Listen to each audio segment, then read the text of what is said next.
جاي شهر رمضان ماذا بينا ما نشوفوش مسلسلات ساقطة وأفلام فيها عري وأفلام فيها علاقات يعني غرامية محرمة. نقول لك حاجة، احنا في المجتمع تاعنا الجزائري خاصة في وقتنا احنا والذين قبلنا آبائنا وغيره، يعني المحافظة شديدة.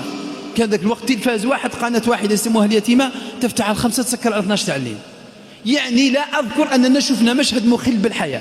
حتى أفلام أجنبية يجيب لك فيلم تاع الوسترن تاع الكوبوي وما تشوف حتى حاجة عيب، صح ولا لا؟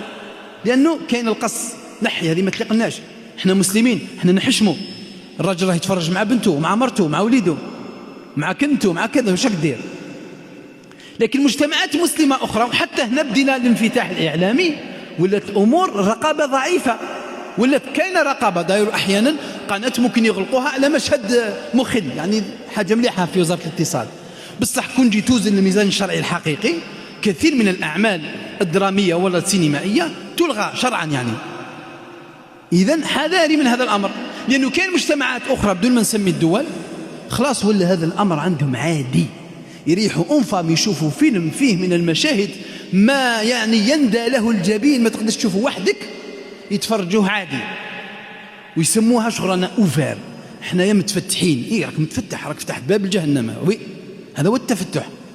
يا جماعة اللي يجي يقول لك لما تسمي الفسوق ثقافة وتسميه حرية، ولما الاعتداء على المقدسات تسميه حرية التعبير، راك تسمي الأشياء بغير مسمياتها.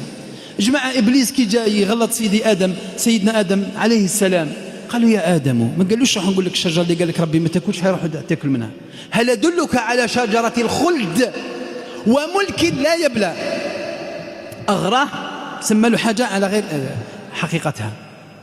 وقال رسول الله صلى الله عليه وسلم لا يأتين على أمتي زمن يشربون الخمر يسمونها بغير اسمها، يسميها لكش خمر، أعطاها أسماء تجارية تعرفونها وتسمعون بها والعياذ بالله.